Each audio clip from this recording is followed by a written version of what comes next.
नमस्कार। नेपाल टेलिभिजन समाचारमा यहाँलाई स्वागत छ। म सुरेन्द्र पौडेल र म अनिता बिन्दु। सुरुमा प्रमुख समाचार। उखु किसानको रकम नतिर्ने मिल सञ्चालकलाई कारबाही गर्न गृह मन्त्रालयको स्थानीय प्रशासनलाई निर्देशन। 3 दिनभित्र बक्यौता तिर्न श्रीराम सुगर मिल सहमत। बांग्लादेशबाट 50,000 मेट्रिक टन रासायनिक मल ल्याउन नेपाल र बांग्लादेशका सरकारी कम्पनीबीच सम्झौता। 3 महिनाभित्र मल ल्याइने। काठमाडौँभित्र सवारी साधनमा लाग्दै आएको जोरबिजोर प्रणाली खारेज। झण्डै 9 महिनापछि काठमाडौँ दिल्ली हवाई उडान पनि सुरु। लक्षण नदेखिएका कोरोना संक्रमित 10 दिन मात्रै आइसोलेसनमा बस्ने पुग्ने। देश बाहिरबाट आएकाले 10 दिन क्वारेन्टिनमा बस्नै पर्ने। उखु किसानको बक्यौता रकम नतिर्ने चिनी मिल सञ्चालकलाई पक्राउ गरी कारबाही गर्न गृह मन्त्रालयले निर्देशन दिएसँगै मिल सञ्चालकलाई ठगी मुद्दा चलाउने तयारी भएको छ। मन्त्रालयले पक्राउको सम्पूर्ण अधिकार सम्बन्धित जिल्ला प्रशासन कार्यालयलाई दिइसकेको छ भने केही मिल सञ्चालक रकम तिर्न सहमत पनि भएका छन्। गृह मन्त्रालयको निर्देशनपछि स्थानीय प्रशासनले कारबाही प्रक्रिया सुरु गरेसँगै मिल सञ्चालकहरू किसानको रकम तिर्ने मनस्थितिमा पुगेका छन्। यसै क्रममा श्रीराम सुगर मिलका सञ्चालकले 3 दिनभित्र किसानको रकम भुक्तानी दिने सहमति गरेका छन्। उखु किसानले पटक पटक ताकेता गर्दा पनि भुक्तानी नदिएपछि किसानहरू जाडोको समयमा काठमाडौँ केन्द्रित आन्दोलनमा छन्। यसैबीच संसदीय समितिले उखु किसानको बक्यौता रकम 1 साताभित्र भुक्तानी गर्न सरकारलाई निर्देशन दिएको छ। बिहिबार बसेको प्रतिनिधि सभा, उद्योग तथा वाणिज्य र श्रम तथा उपभोक्ता हित समितिले उद्योग वाणिज्य तथा आपूर्ति मन्त्रालयलाई रकम भुक्तानीका लागि निर्देशन दिएको हो। अघिल्लो वर्ष भएको सहमति अनुसार अझै भुक्तानी नभएपछि भुक्तानी गरेर प्रतिवेदन पेश गर्न पनि समितिले निर्देशन दिएको छ। समितिले 11वटै चिनी उद्योगमा कार्यरत श्रमिकको अवस्थाका बारेमा स्थलगत अध्ययन गरी 15 दिनभित्र प्रतिवेदन पेश गर्न श्रम, रोजगार तथा सामाजिक सुरक्षा मन्त्रालयलाई निर्देशन दिएको छ। उखु कृषकहरूको भुक्तानी 7 दिनभित्र उद्योग मन्त्रालयले उखु कृषकहरूलाई भुक्तानी गराउने व्यवस्था गर्ने र सोको प्रगति विवरण सहित त्यो अर्को हप्ता यो समितिलाई जानकारी गराउने। दोस्रो, श्रम मन्त्रालयले श्रमिकहरूका विषयमा स्थलगत अध्ययन गरी ती श्रमिकहरूले पाउनुपर्ने सुविधाहरू, उसका तलबहरू, पारिश्रमिकहरू के कति पाए के कति पाएनन्, सोको आवश्यक छानबिन गरी आवश्यक कारबाही समेत गरी 15 दिनभित्र यो समितिमा प्रतिवेदन पेश गर्ने। यता राजधानीमा आन्दोलनरत उखु किसानले आफूहरूले पाउनुपर्ने सम्पूर्ण बक्यौता भुक्तानी नभएसम्म आन्दोलन जारी राख्ने बताएका छन्। राज्य कोषबाट किसानलाई बक्यौता भुक्तानी दिन र सम्पूर्ण रकम उद्योगीबाट ब्याज सहित असुल उपर गर्न पनि किसानहरूले सुझाव दिएका छन्। उद्योग मन्त्रालयको तथ्याङ्क अनुसार श्रीराम सुगर मिलले 35 करोड रुपियाँ बक्यौता तिर्न बाँकी छ। महालक्ष्मी सुगर मिलको 20 करोड, लुम्बिनी चिनी मिलको 8 करोड 41 लाख रुपियाँ, इन्दिरा सुगर मिलको 4 करोड 70 लाख, अन्नपूर्ण सुगर मिलको 17 करोड रुपियाँ गरी 5वटा चिनी मिलबाट 65 करोड 31 लाख रुपियाँ भुक्तानी गर्न बाँकी छ। बांग्लादेशबाट 50,000 मेट्रिक टन रासायनिक मल खरिद गर्न दुई देशका सरकारी कम्पनी बीच सम्झौता भएको छ। नेपालको तर्फबाट कृषि सामग्री कम्पनी लिमिटेड र बांग्लादेशी केमिकल इन्डस्ट्रिज कम्पनी बीच आज सम्झौता पत्रमा हस्ताक्षर भएको कृषि तथा पशुपक्षी विकास मन्त्रालयले जनाएको छ। सम्झौता भएको 3 महिनाभित्र ब्लक र कार्गो गरी 2 तरिकाबाट 4 चरणमा रासायनिक मल ल्याउने गरी सम्झौता भएको कृषि मन्त्रालयका प्रवक्ता डाक्टर हरिबहादुर केसीले जानकारी दिनुभयो। उहाँका अनुसार मल खरिदको सम्झौतामा नेपालको तर्फबाट कृषि सामग्री कम्पनीका प्रबन्ध सञ्चालक नेत्रबहादुर भण्डारी र बांग्लादेशको तर्फबाट मोहम्मद अमिउल अहसनले संयुक्त रूपमा हस्ताक्षर गर्नुभएको छ। नेपाल र बांग्लादेश सरकार बीच G2G मार्फत रासायनिक मल खरिदका लागि समझदारी पत्र MOU गर्न कृषि सामग्री कम्पनीका प्रबन्ध निर्देशक नेन्द्रबहादुर भण्डारीको संयोजकत्वमा 4 सदस्यीय टोली बांग्लादेश गएका थिए। कृषि सामग्री कम्पनीले बांग्लादेशबाट रासायनिक मल ढुवानी गर्न यसअघि नै संयुक्त अरब इमिरेट्स UAE को जेनरेट FJDF कम्पनी छनौट गरिसकेको छ। काठमाडौँ उपत्यकामा सवारी साधनमा लाग्दै आएको जोर बिजोर प्रणाली हटेको छ। जोर बिजोर प्रणालीका कारण कम सार्वजनिक सवारी सञ्चालन हुने र त्यसले यात्रुको चाप बढी भएर कोरोनाको जोखिम झन बढ्न सक्ने भन्दै जिल्ला प्रशासन कार्यालय काठमाडौँले जोर बिजोर प्रणाली हटाउने निर्णय गरिएको जनाएको छ। जिल्ला प्रशासन कार्यालय काठमाडौँले आज एक सूचना जारी गर्दै जोर बिजोरका कारण सार्वजनिक सवारी साधनको संख्या कम भई यात्रुहरूको चाप झन बढी भएकोले सर्वसाधारण यात्रुलाई असुविधा भएको उल्लेख गरेको छ। तर स्वास्थ्य मापदण्ड पालना नगरी सवारी साधन सञ्चालन गरेमा अनुगमन गरी संक्रामक रोग ऐन 2020 बमोजिम कारबाही गरिने पनि जिल्ला प्रशासन कार्यालयले उल्लेख गरेको छ। गएको असोज 1 गतेदेखि काठमाडौँ जिल्लाभरि सवारी साधन जोर बिजोर प्रणाली लागू गरिएको थियो। कोभिड-19 महामारीका कारण रोकिएको नेपाल भारत हवाई उडान आजदेखि पुनः सुरु भएको छ। करिब 9 महिनापछि काठमाडौँ नयाँ दिल्ली उडान पुनः सञ्चालनमा आएको हो। आज काठमाडौँबाट 141 जना यात्रु लिएर नेपाल एयरलाइन्सको न्यारोबडी A320 जहाज नयाँ दिल्ली उडेको थियो। 9 महिनापछि पहिलो उडानको अकुपेन्सी उत्साहजनक रहेको र नयाँ दिल्ली गन्तव्यमा आगामी दिनमा विगतमा झैं प्रत्येक दिन 2वटा उडानको अपेक्षा गरिएको नेपाल वायुसेवा निगमले जनाएको छ। काठमाडौँ नयाँ दिल्ली गन्तव्यमा नेपाल र भारत दुवै देशले दैनिक 2वटा उडान भर्नेछन्। यी उडानमा नेपालतर्फ यात्रुले 72 घण्टे PCR रिपोर्ट पेश गर्नुपर्नेछ भने भारतबाट आउँदा त्यहाँ अनलाइन फारम भर्नुपर्ने प्रावधान छ। कोभिड महामारीका कारण उडान स्थगन हुँदा यात्रुको आवागमन चापमा परेको प्रभावको अध्ययन गरी उडान सङ्ख्यामा समायोजन गर्न सकिने पनि निगमले जनाएको छ। अबदेखि कोरोना संक्रमित भएमा र लक्षण नदेखिएमा 10 दिन मात्र आइसोलेसनमा बसे पुग्ने भएको छ। लक्षण नदेखिएका संक्रमितबाट 10 दिनपछि कोरोना नसर्ने भएकोले 14 दिनको सट्टा आइसोलेसन अवधि 10 दिनमा झारिएको स्वास्थ्य तथा जनसङ्ख्या मन्त्रालयले जनाएको छ। स्वास्थ्य तथा जनसङ्ख्या मन्त्रालयले अबदेखि कोरोना पोजिटिभको रिपोर्ट आएको मितिले 10 दिन मात्र आइसोलेसनमा बस्नुपर्ने निर्णय गरेको छ। लक्षण नभएका र गम्भीर अवस्था नरहेका कोरोना संक्रमितहरू 10 दिन मात्र आइसोलेसनमा बस्नुपर्ने चिकित्सकहरूको सल्लाह बमोजिम निर्णय गरिएको मन्त्रालयका सहप्रवक्ता समीर अधिकारीले बताउनु भएको छ। तर लक्षण भएका र गम्भीर प्रकृतिका कोरोना संक्रमितहरू सन्चो भएपछि मात्र बाहिर निस्कन मिल्ने उहाँले बताउनुभयो। यस्तै अन्तर्राष्ट्रिय सीमा नाका तथा हवाई उडान सुचारू भएसँगै मन्त्रालयले नेपाल प्रवेश गर्नेले अनिवार्य 10 दिन क्वारेन्टिनमा बस्नुपर्ने निर्णय पनि गरेको छ। साथै संक्रमितको सम्पर्कमा आएका व्यक्ति पनि अनिवार्य 10 दिन क्वारेन्टिनमा बस्नुपर्नेछ। मन्त्रालयले कोही व्यक्ति संक्रमित भएमा अनिवार्य 10 दिन आइसोलेसनमा बस्ने र बसाउने व्यवस्था मिलाउन निर्देशन दिएको छ। यसैबीच पछिल्लो 24 घण्टामा नेपालभरि 776 जनामा कोरोना भाइरस संक्रमण पुष्टि भएको छ। स्वास्थ्य मन्त्रालयका अनुसार 6588 जनाको PCR परीक्षण गरिँदा 308 जना महिला र 468 जना पुरुष संक्रमित भेटिएका हुन्। अहिले देशभर 9580 जना सक्रिय संक्रमित रहेका छन्। 24 घण्टामा 6 जनाको कोभिड-19 का कारण मृत्यु भएको सरकारको तथ्याङ्कमा उल्लेख छ। मन्त्रालयका अनुसार अहिले देशभरि 1749 जना संक्रमितको मृत्यु भइसकेको छ। काठमाडौँ उपत्यकाका 3 जिल्लामा धेरै संक्रमित फेला पर्ने क्रम अझै पनि जारी छ।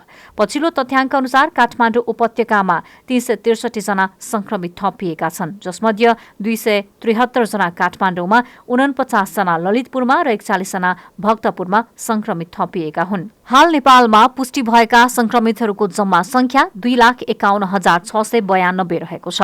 पछिल्लो 24 घण्टामा 947 जना कोरोना संक्रमण मुक्त भएका छन्।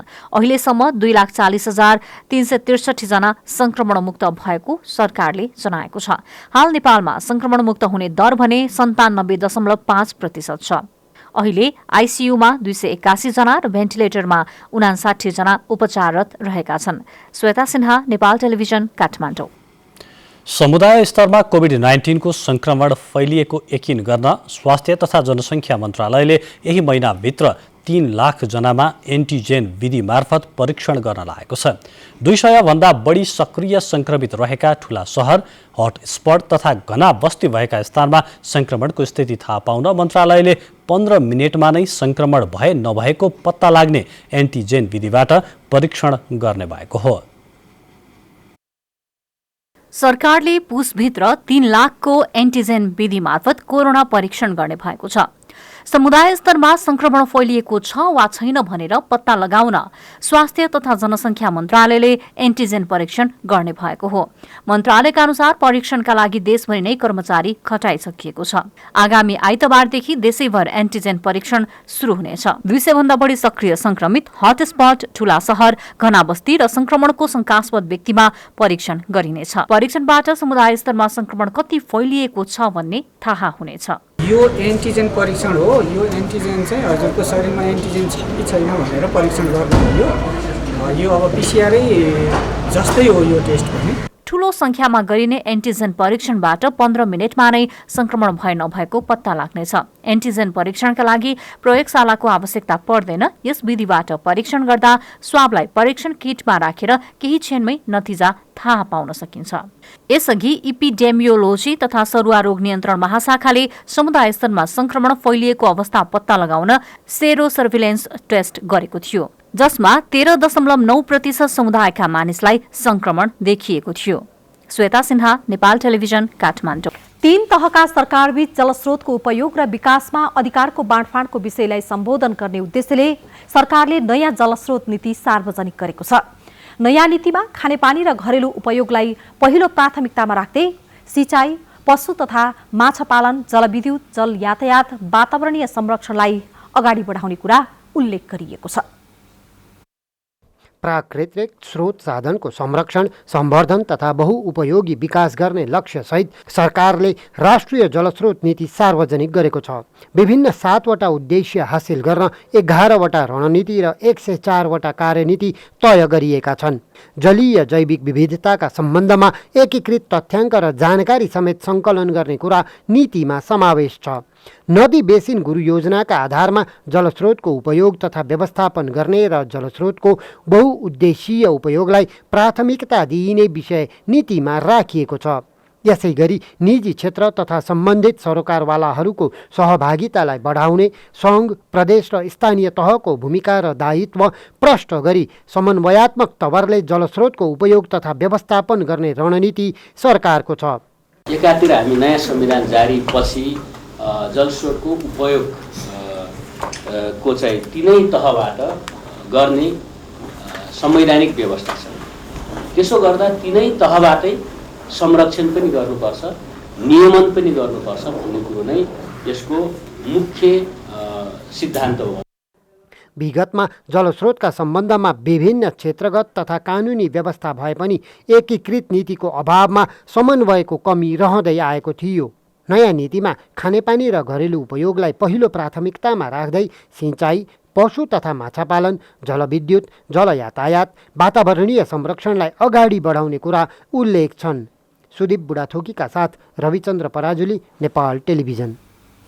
प्रतिनिधि सभा अन्तर्गतको सार्वजनिक लेखा समितिले वैज्ञानिक वन व्यवस्थापनको नाममा अनियमितता गर्नेलाई कारबाही गर्न अख्तियारलाई पत्र पठाउने निर्णय गरेको छ। सिंहदरबारमा आज बसेको समिति बैठकले वैज्ञानिक वन व्यवस्थापन कार्यक्रम सम्बन्धी उपसमितिले बुझाएको प्रतिवेदनमाथि छलफल गर्दै वैज्ञानिक वन व्यवस्थापनको नाममा अनियमितता गर्ने कर्मचारीलाई कारबाही गर्न अख्तियारलाई पत्र पठाउने निर्णय गरेको हो। त्यस्तै बैठकले अनियमित रूपमा काटिएर अलपत्र रहेका काठहरू व्यवस्थित रूपमा बिक्री वितरण गर्न पनि निर्देशन दिएको छ। त्यस्तै चुरे लगायत संरक्षित वन क्षेत्रमा लागू गरेको वैज्ञानिक वन व्यवस्थापन कार्यविधिलाई सो क्षेत्रमा निषेध गर्ने निर्णय गरिएको समितिले जनाएको छ। वैज्ञानिक वन व्यवस्थापन कार्यक्रम सम्बन्धी असार 5 गते गठन भएको उपसमितिले समिति समक्ष असोजमा प्रतिवेदन बुझाएको थियो। काठहरू जुन अव्यवस्थित रूपमा रहेका छन् तिनीहरूलाई चाहिँ व्यवस्थित रूपमा यी पोर्टल बनाएर यी टेन्डर मार्फत यो काठलाई चाहिँ प्रतिस्पर्धात्मक ढङ्गले चाहिँ सार्वजनिक खरिद ऐन नियमावली प्रयोग गरेर यसलाई चाहिँ बिक्री वितरण गर्ने र त्यही अनुसार अगाडि लाने गरी निर्देशन दिने कुरा भएको छ। भौतिक पूर्वाधार तथा यातायात मन्त्री वसन्त कुमार नेमुवाङले कोभिडको असर भए पनि झण्डै 60% वित्तीय र भौतिक प्रगति भएको दावी गर्नुभएको छ। सिंहदरबारमा आज बसेको प्रतिनिधि सभा अन्तर्गत विकास तथा प्रविधि समितिको बैठकमा उहाँले कोरोना महामारीका बीच पनि पुल, कालोपत्रे, ग्राभेल र माटे गरी 3 किसिमका सडक निर्माण बढी भएको पनि बताउनुभयो। उहाँले 3-4 वर्ष यता भौतिक पूर्वाधारका क्षेत्रमा विस्तार भइरहेकोले त्यस अनुरूप स्रोत साधन र आवश्यक जनशक्ति नभएकाले समस्या देखिन थालेको उल्लेख गर्नुभयो।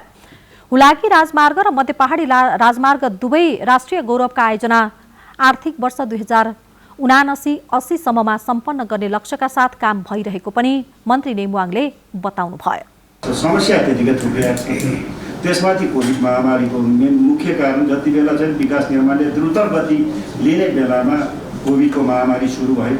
अब यसले त चौतर्फी असर त पार्यो नै, तरै पनि हामीले फिर्केर हेऱ्यौँ भने जाँदै हाम्रो टार्गेट त अघि भन्यो 60 को तलमाथि प्रतिशतको हिसाबमा हामीले प्राप्त गर्यौँ। बैठकले राष्ट्रिय प्राथमिकताका आयोजनालाई गुणस्तरयुक्त र समयमा सम्पन्न गर्न सरकारलाई निर्देशन दिएको छ। निर्धारित समयमा निर्माणको काम नगर्ने ठेकेदार कम्पनीलाई धादिङमा कारबाही गर्न सुरु गरिएको छ।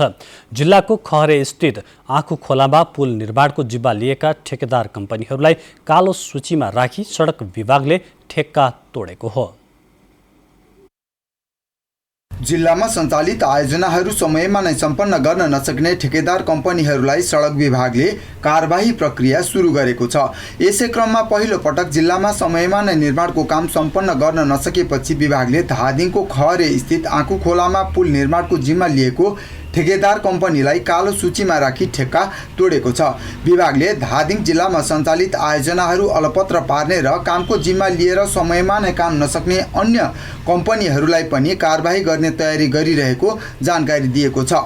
विशेष गरी यो सडक डिभिजन भरतपुर अन्तर्गत धादिङ र चितवन जिल्लामा सञ्चालित योजनाहरूमा जुन लामो समयदेखि काम नगर्ने र चाहिँ भएका योजनाहरूको हामीले कतिपय अब ठुला योजनाहरू टर्मिनेट गरेर हामीले कालो सूचीमा पनि पठाएका छौँ। जिल्लाको विकास निर्माणमा ढिलाइ गरी काम नगरेकोमा कारबाहीमा पर्ने यो पहिलो कम्पनी हो।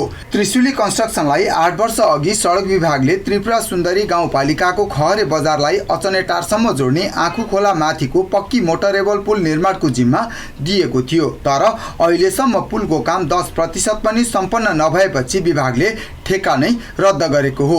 स्थानीयहरूले भने तत्काल पुल निर्माण हुनुपर्ने माग राखेका छन्। पुल समयमा नै नबन्दा त्यस क्षेत्रका स्थानीयहरू जीर्ण झोलुङ्गे पुलको प्रयोग गरी आवजावत गरिरहेका छन्। मध्य पहाडी राजमार्ग खण्डमा पर्ने उक्त पुलको अब डिजाइन पनि पुरानो भएकोले नयाँ डिजाइनको बनाउनका लागि सडक विभागले प्रक्रिया अगाडि बढाएको डिभिजन सडक कार्यालय चितवनका प्रमुख कृष्णराज अधिकारीले बताउनु भएको छ। 60 मिटर लम्बाइको स्ट्रिङ ट्रस डिजाइनको उक्त पुल ठेक्का सम्झौता गरेको 24 महिनामा सम्पन्न गर्ने गरी करिब 19 करोडको लागतमा निर्माणको जिम्मा दिएको हो। यसो त अहिले बुढी गण्डकी जलविद्युत आयोजनाको डुबान क्षेत्र पर्ने भएकोले पनि केही समस्या उत्पन्न भएको विभागले जनाएको छ। शिव सिलवाल, नेपाल टेलिभिजन, खहरे, धादिङ। विराटनगर महानगरपालिका क्षेत्रका विद्यालयहरू आजदेखि सञ्चालन गरिएका छन्। सरकारले जारी गरेको विद्यालय सञ्चालन सम्बन्धी कार्यढाँचालाई आधार बनाएर विद्यालयहरू सञ्चालन गरिएका हुन्। करिब 9 महिनापछि विराटनगर महानगरपालिका क्षेत्रका विद्यालयहरू सञ्चालनमा आएका छन्। कोरोना महामारीका कारण बन्द रहेका विराटनगरका सामुदायिक, धार्मिक र संस्थागत विद्यालयहरू सरकारले जारी गरेको विद्यालय सञ्चालन सम्बन्धी कार्यढाँचा 2077 का आधारमा सञ्चालन हुन थालेको हो। विराटनगर महानगरपालिकाको नगर शिक्षा समितिको बैठकले स्वास्थ्य सतर्कता अपनाएर विद्यालय सञ्चालन गर्न अनुमति दिएपछि विद्यालयहरू सञ्चालनमा आएका हुन्। धेरैजसो विद्यालयहरूले एक दिन भौतिक र अर्को दिन अनलाइन कक्षा सञ्चालन गरेका छन् भने केही विद्यालयहरूले भने दिनकै 2 शिफ्ट कक्षा सञ्चालन गर्ने गरेका छन्। हाम्रो सिस्टम हामीले 50% मात्रै विद्यार्थी हामीले आज फिजिकली बोलाइराखेको अवस्थामा आज झन्नै हाम्रो 20 to 25% चाहिँ विद्यार्थीको प्रेजेन्ट छ। आज विद्यालय सञ्चालन हुन थालेको पहिलो दिन धेरैजसो विद्यालयहरूमा 25% मात्र विद्यार्थीहरू उपस्थित भएका थिए। विद्यालयहरूमा अनिवार्य ज्वरो नाप्ने संयन्त्र, मास्क र सेनिटाइजर राख्न नगर शिक्षा समितिले निर्देशन दिएको छ। विद्यालयहरूले स्वास्थ्य मापदण्ड पालना गरे नगरेको नगर शिक्षा अधिकारी नेतृत्वको अनुगमन टोलीले अनुगमन समेत थालेको छ। स्वास्थ्य मापदण्ड पूरा नगर्ने विद्यालयलाई पहिलो पटक निर्देशन दिइने र निर्देशन पालना नगरे बन्द गराइने नगर शिक्षा अधिकारी दुर्गा प्रसाद खतिवडाले जानकारी दिनुभयो। कार्यान्वयन भएन भने हामी बन्द गर्ने प्रोसेसमा जान्छौँ नि त, उहाँहरूले चाहिँ पालना गर्नु टेर्नुहुन्न भनेदेखि त। विराटनगर महानगरपालिकामा 105 वटा संस्थागत विद्यालय र 76 वटा सार्वजनिक विद्यालयहरू रहेका छन्। विराटनगर महानगरपालिका कार्यालयले सामुदायिक र धार्मिक विद्यालयहरूलाई आवश्यक स्वास्थ्य मापदण्ड अपनाउन ज्वरो नाप्ने संयन्त्र, मास्क, सेनिटाइजर लगायतका सामग्री उपलब्ध गराएको छ। मोहन मानन्दर, नेपाल टेलिभिजन, प्रदेश नम्बर 1, विराटनगर। बाजुरा जिल्लाको सदरमुकाम मार्तडी नजिकै रहेको बडी मालिका नगरपालिका 9 को गडखेतमा खानेपानीको अभाव हुँदा स्थानीयलाई समस्या भएको छ। खानेपानीको अभाव हुँदा त्यहाँका करिब 50 परिवार स्थानीय बाउली खोलाको पानी खान बाध्य बनेका छन्। पछिल्ला दिनहरूमा खानेपानीको मुहान समेत सुकेपछि झन समस्यामा परेको स्थानीयले बताएका छन्। गाउँमा एक मात्रै कुवा रहेको र सो कुवामा आउने पानी पनि सुकेपछि खोलाको पानी पिउन बाध्य भएको स्थानीयको भनाइ छ। राम जानकी विवाह पञ्चमी महामहोत्सवको दोस्रो प्रमुख पाटोको रूपमा रहेको तिलक महोत्सव मिथिला संस्कृति अनुरूप जनकपुरमा सम्पन्न भएको छ। भगवान राम एवं जानकीको वैदिक विवाह प्राचीन मिथिलाको राजधानी जनकपुर धाममा भएको सम्झनामा हरेक वर्ष मङ्सिर शुक्ल पञ्चमी तिथिका दिन यो पर्व मनाइने गरिएको छ। प्राचीन राम मन्दिरमा आयोजना गरिएको तिलक महोत्सवमा बेहुला भगवान रामका पिता दशरथजीको भूमिकामा आउनुभएका महन्त रामगिरी एवं बेहुली जानकीका पिता राजर्षि जनकको भूमिकामा रहनुभएका जानकी मन्दिरका महन्त राम तपेश्वर दास वैष्णव बीच समाधि मिलन भएको कार्यक्रम प्रस्तुत गरिएको थियो। राम मन्दिरबाट बाजागाजा र नेपाली सेनाको मङ्गल धुनसहित निस्केको राम जयन्ती गरिएको थियो। ललितपुर महानगरपालिकालाई 24औं शताब्दीसम्मलाई सुहाउँदो स्मार्ट सिटी बनाउने उद्देश्यका साथ अगाडि बढेको ललितपुर महानगरपालिकाका प्रमुख चिरीबाबु महर्जनले बताउनु भएको छ। ललितपुर महानगरपालिकाको 102औं स्थापना दिवसको अवसरमा आयोजित कार्यक्रममा प्रमुख महर्जनले स्मार्ट सिटीको अवधारणालाई पूरा गर्ने लक्ष्यका साथ महानगरपालिकाले विभिन्न कार्यक्रमहरू सम्पन्न गरिसकेको बताउनुभयो। ललितपुरलाई सुन्दर, सफा र स्वच्छ हराभरा बनाउन महानगरले नगर प्रहरी परिचालन गरी सहरलाई सुन्दर बनाउन लागेको पनि उहाँले बताउनुभयो। हामीले सुशासनलाई मध्यनजर राख्दै हामी अगाडि बढिरहेका छौँ। सम्भवतः अब केही महिनाभित्रमै हामीले यहाँ नगरवासीहरू ट्याक्स तिर्नको निमित्त नगरपालिकामा आउनु नपर्ने, नक्सा पास गर्नको निमित्त नगरपालिकामा आउनु नपर्ने, ट्याक्स तिर्नको निमित्त अनलाइन सिस्टम गर्न गइरहेका छौँ। रूपन्देहीको तिलोत्तमा नगरपालिकामा कोरोना संक्रमणको दर कम हुँदै गएको छ। संक्रमण नियन्त्रण गर्न नगरपालिकाले गरेको प्रयासकै कारण संक्रमण दर कम हुँदै गएको छ। तिलोत्तमा नगरपालिका कोरोना संक्रमण नियन्त्रण गर्न कसरी सफल हुँदै आएको छ त? हेरौँ कोरोना केयर।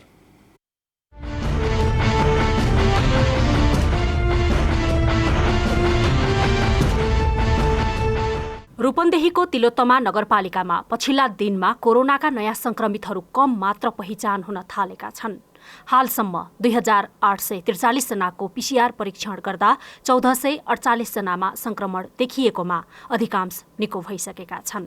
अहिले यो नगरपालिकामा 128 जना मात्र सक्रिय संक्रमित छन्। संक्रमितको संख्या कम भएसँगै नगरपालिकाले बनाएका आइसोलेसन कक्ष र क्वारेन्टिन खाली भएका छन्। अहिले उच्च तहको एउटा जनचेतना पनि स्थापित भएको छ भने अर्कोतिर संक्रमण दर पनि घटेको छ गणितीय रूपमा, परिणामको चाहिँ रूपमा। यो हिसाबले जनजीवन सहज चाहिँ हुँदैछ।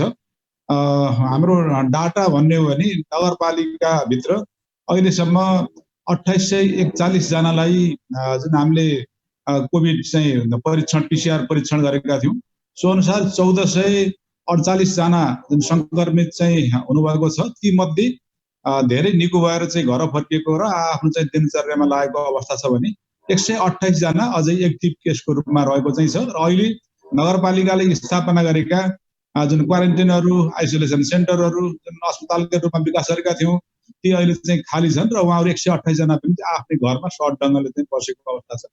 सुरुवाती दिनमा यो नगरपालिकामा कोरोना संक्रमणले महामारीकै रूप लिने अवस्था देखिएको थियो। यसपछि नगरपालिकाले नागरिक सचेतनाका कार्यक्रमलाई प्रभावकारी बनाउँदै जनस्वास्थ्यका मापदण्ड पालनामा कडाई गर्यो। त्यसपछि क्रमशः संक्रमण नियन्त्रण गर्न सहज भएको हो। यो अन्तर्राष्ट्रिय चाहिँ हिसाबले जुन ढङ्गले अन्यत्र देशमा यसको चाहिँ संक्रमण चाहिँ बढेको छ र मृत्यु दर पनि चाहिँ बढी छ, त्यो चाहिँ अवस्था नेपालमा चाहिँ रहेन, जसको चाहिँ त्यसको चाहिँ परिणाम इकाइ स्तरसम्म हामी कहाँ देखा पर्यो।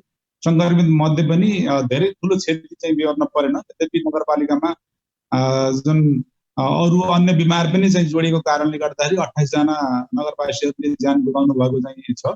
यसमा उन्नत तहको चेतना स्तर नै प्रमुख हो भन्ने मलाई लाग्छ कि हामी सुरुदेखि नै विभिन्न उपायहरू अवलम्बन गर्यौँ, विभिन्न अभियानहरू सञ्चालन चाहिँ गर्यौँ र जनताहरूलाई चाहिँ कोभिडको चाहिँ बारेमा चाहिँ बुझायौँ र न्यूनतम स्वास्थ्य मापदण्ड अपनाउनको लागि प्रयत्न चाहिँ गर्यौँ।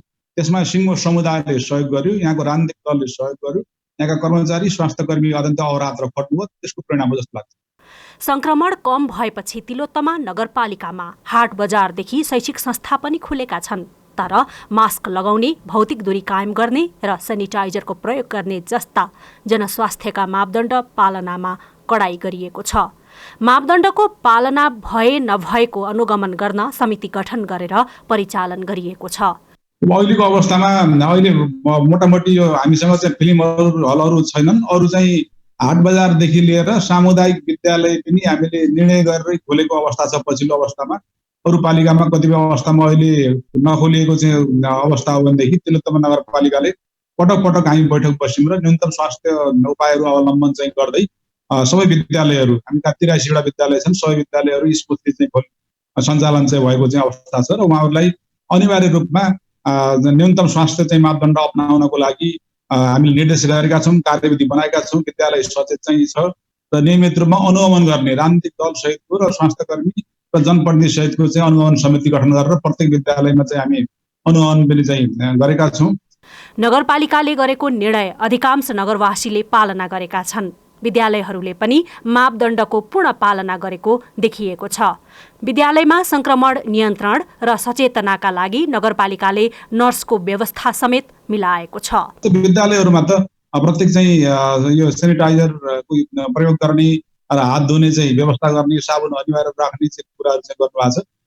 र अर्कोतिर तिलोत्तमा नगरपालिकाले सामुदायिक विद्यालयमा अहिले 14 वटा विद्यालयमा विद्यालय नर्स चाहिँ राख्ने निर्णय चाहिँ गरेर नर्सको व्यवस्था गरेको छ भने संस्थागत विद्यालयहरूमा पनि उहाँहरूलाई राख्नको लागि हामी निर्देश गरेका छौँ। संस्थागत विद्यालयले आफै व्यवस्थापन गर्नुभएको छ र सामुदायिक विद्यालयमा अहिले पहिलो चरणमा 14 वटा चाहिँ विद्यालयमा सङ्घीय कार्यक्रम अन्तर्गत नगरपालिकाले विद्यालय नर्स चाहिँ नियुक्ति गरेर उहाँ कामको जिम्मेवारी दिएको छ भनेदेखि बाँकी विद्यालयमा कर्मिक रूपमा चाहिँ राख्ने चाहिँ व्यवस्थापन चाहिँ गरिएको चाहिँ छ। तिलोत्तमा नगरपालिकाले कोरोना संक्रमण नियन्त्रण गर्न गरेको प्रयास उदाहरणीय छ। तर कोरोना संक्रमणको जोखिम कायमै रहेकोले जनस्वास्थ्यका मापदण्डको पालनामा भने अझ बढी सतर्क हुनुपर्ने देखिन्छ।